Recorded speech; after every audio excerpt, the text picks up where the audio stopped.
Listen, everybody, we're back. The S.H.O.P, the Social Hub Positivity, still on tour in the wonderful town of Tunbridge Wells in Kent. Beautiful place with a beautiful person. This person's very special. We've been fortunate to be able to spend a couple of days with Jason. What's your full name? Jason Lower. Jason Lower. Now I see. Lower the thing is a teacher. I get it. Right. Jason, could you introduce yourself to our audience and possibly your audience as well, who this will go out on YouTube, etc., Facebook and... Okay, my name is Jason. I look after the creative engagement department here in Trinity Theatre in Tunbridge Wells. We're a big converted church that was turned into a theatre 41 years ago by a wonderful group of volunteers. I look after the youth theatre, the work with schools and colleges, and I work with older adults, those who are socially isolated, and we really love using the arts as a tool to help people achieve their personal and creative potential. And every path leads to the arts, like you've been talking about. Yeah, and this is why it's been fascinating, because when we got here, we kind of, because you do, there's all sorts of fantastic famous people that come and tread the boards here, comedians, all sorts of touring theatre. But for us, I guess, one of our at Kandu Arts, we are really interested in the grassroots and the community aspect of how people get and potentially life-changing experiences through the arts. We had the pleasure of meeting your board members, all your different parts of your finance people, etc., and your wonderful volunteers. All of them are really, really complimentary about what you particularly do and what the, well, it just is. Otherwise I'm just making this up. If I'm just making this up, this is rubbish. I'm not making it up. That's why I was particularly interested in interviewing you, because part of the reason we do this podcast vlog, whatever it is, on Spotify. If you're watching this on YouTube, it's also on Facebook. If you're watching on Facebook, it's also on YouTube and Spotify. If you're listening to this, good luck, everyone. You can't believe how gorgeous Jason is. Anyway, the thing is, it's about inspiring people to maybe have a go at something. Maybe they never thought that they could access it. It wasn't accessible to them. They didn't have a history of it. They didn't have it in the family. It's not something they trained in, whatever. You have a history personally. Tell us a bit about your own history with the youth theatre here. So I was part of a youth theatre. I've been part of youth theatre since I was 8. But when we moved to Kent, when I was 11, I joined the S.H.O.P Youth Theatre in Tunbridge, and it became the biggest part of my life outside of school, and it was my home and the place where I made some incredibly lasting friendships. My closest friends all come from there, and it was always described by the person who ran it, Ken Bannister, who's an incredibly inspirational man. And he was a social worker, and he described it as we're a youth group that does a lot of theatre. We used to do 3 shows a year, and everyone would get involved backstage, lighting, sound, stage management, and all that sort of thing. And we just do plays, always plays, no musicals, and it made a huge difference to my life. And I got told by my parents when I went to university, and I really struggled at university, being away from the structure of school and the host and my family.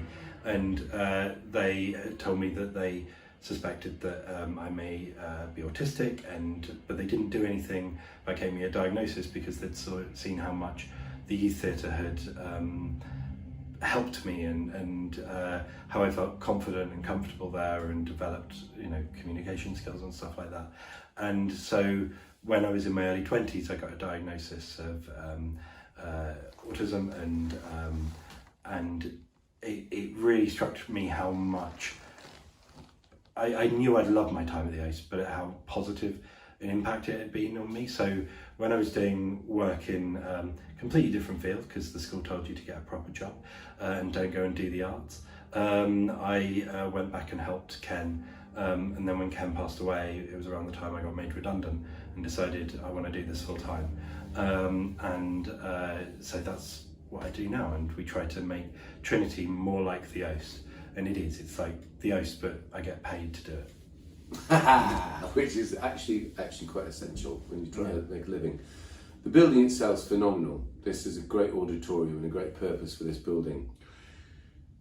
tell us a little bit about all the other bits that you do outside of the building, which is connected to Trinity Theatre, but it's your part of your community outreach. Yeah. Just name it because it's fantastic. So our youth theatre, a lot of that happens outside of here. We end up doing performances here, although we also take those up to Edinburgh and we perform those in local schools and things like that. We do a programme called Speech Bubbles, which is the thing I'm probably proudest of.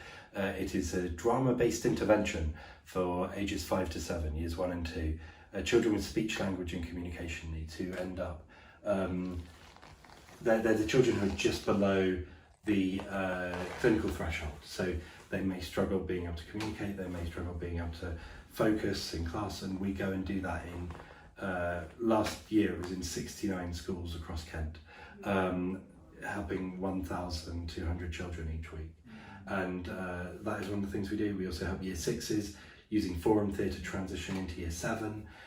We do work with our older adult groups who are socially isolated. Sometimes they meet here. We also run them in other places.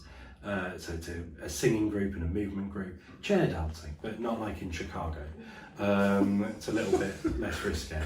And we also do, we went to France to help them be more confident with their English. And that was great fun, and learned I knew less French than I thought I did. So it's not just about theatre, although it would be lovely if it just was, I suppose. But here's the thing, for me, at Kandu, we use the arts in similar areas. We run an alternative sort of complementary education programme through term time. We get kids from all over our area, from Bristol, various places, to look at their life experiences and potential skill development, communication or confidence, etc., a lot of mental health aspects. We do intergenerational stuff. We have the social hub of positivity in Emery Gate, which is a shopping centre in Chippenham. So we look at the different aspects of society and how, because the arts, you'll surely agree, is a universal language. It's not intellectually based, although there's a lot of intellect about it. I'm not decrying the fact that it's not, or it is intellectual, but the bit that makes it really accessible is the emotional response it has. It has an intellectual and emotional response.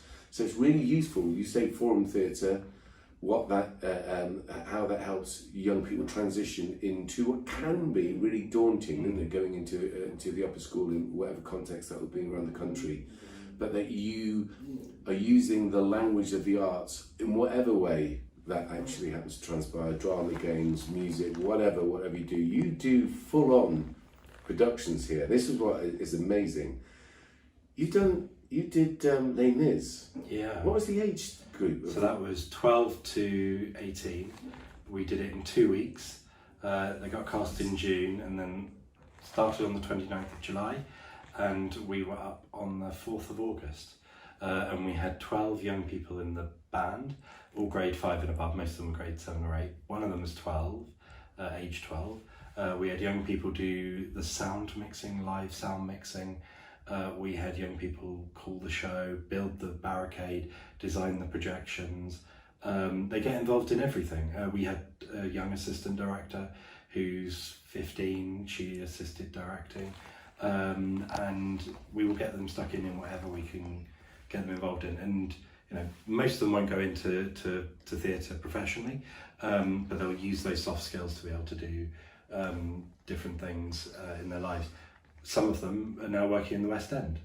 I was going to say, yeah. So explain, so that person's working in the West End came and helped you as well, didn't he? Yeah, so Ed, who another Ed. Two Eds about them once. Oh, he's fantastic. And I'm not, is that what you're trying to say? How dare you, sir? So how do you differentiate your Eds? So I've known him since he was 12, and he's 21 now.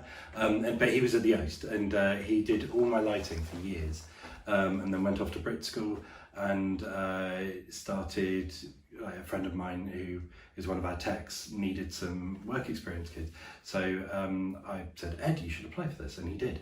And he then went and got work on festivals off the back of that, and is now working on Moulin Rouge. And so last year I was able to call him up when we had one of our techs went down with COVID and said, Ed, you fancy coming and helping us out? And he did. He said he just had to be up in London by 5, and came, and we got the experience of having Ed with us for a whole day, which was fantastic. That is brilliant. When you did, I'm going back to Les Mis for a bit, what was the audience numbers? It was over 1,000, over 5 performances. It's just real, and I know that one of the adults that we talked to, part of the consultation we're doing, said that they come to see the youth theatre productions, not because of youth theatre productions, because they're just really good productions, which is a testament to you and your crew, and rightly so. But that you're actually getting figures of 1,000 people to come and see, that's, because let's face it, how many were in the cast? So 40 were in the cast. Right, so there's no way, and you said it yourself, there's no way that those 40 people... Thanks for making that public. But no, but I think it's really important, because what the point I'm trying to say is your reputation at the Trinity Theatre in Tunbridge Wells is so good that people will come and see it. They don't go, or you have to be related or a friend of. You come and see it because the calibre of the work that you're doing is such a high standard. And I think that it's a testament to you, your standards and everything else, but that you do all this inclusion stuff is often missing from a youth theatre. You know, we've got a youth theatre thing in our town which doesn't really cater for the cross-section of people that you do. Certainly doesn't get the audiences you do. Doesn't, and it's quite exclusive, it's probably too expensive and for what it is, and doesn't really have that sort of moral or societal care. It's just about making money for the people that run it. You're in a completely different scenario where you're actually doing high level standalone, and when I say standalone as in they stand out because they're good, not like, for a youth thing, they're good. It's like, no, they're just good, but you also do and involve loads of different people from different generations as well, because you don't just do your outreach to young people, you do dementia workshops and all sorts of stuff. It's absolutely phenomenal. In fact, we spent 2 days with you. I'm tired just listening to the list of stuff that you do. Thank you. No, you know what I mean? It's like, wait, when we talked last night, as part of our work that we were doing last night when we left you guys, was like, wait a minute, there's not people that are doing 3 jobs, but not 3 jobs. I'm like, you're doing 3 jobs and you're doing them really well. No, and I don't suggest that part of a consultation is going to say, well, just keep these guys doing 3 jobs. No, you want aces in the places, and you are doing really, really phenomenal stuff, because the thing that, as I keep wanting to emphasise, is it's not just that you're doing really high level, high performance stuff of the great shows, the Les Mis, which is phenomenal that anyone would take that on at that level and then have such great audiences and great feedback, but that you're doing all this inclusion stuff, and it's, I don't know. The more I heard, I was thinking, well, wait a minute, this can't pop. Oh no, it really is, and it's something. I mean, this whole Trinity Theatre, as I'll keep saying it because our audiences won't know it, but the people see this all over the country.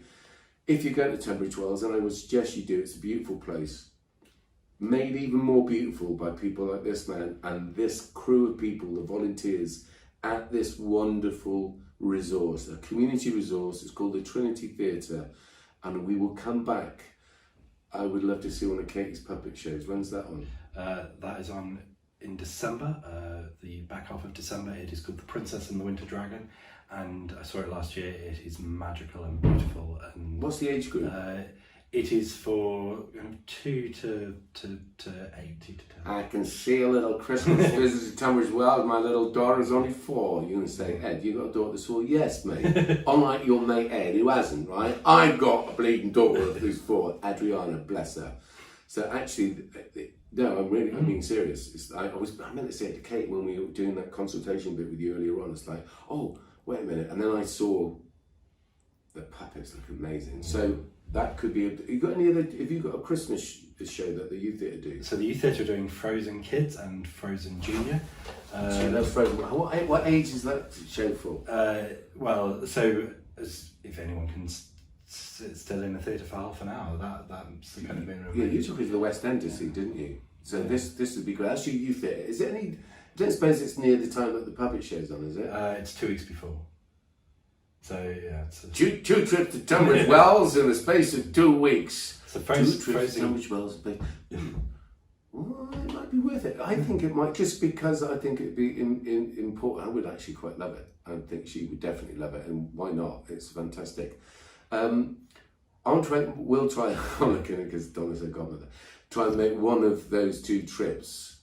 I'm fascinated to see both things, your youth theatre, but also the puppets. I think that's actually quite a unique thing, or certainly less obtainable around the country. So we'll be back. But listen, I want to say thank you so much. Thank you. Keep up your amazing work. Thank you very much. And if we get a chance to do that film together, Be exciting. wouldn't it? I'm being serious. I think it'd be really interesting with your skill set and your people here, and being inclusive to certain members of your community that don't necessarily have that opportunity. I'm one of those people. You're a great man. That's a wrap. Spinning at 1,000 miles an hour, just another speck in the cosmic show.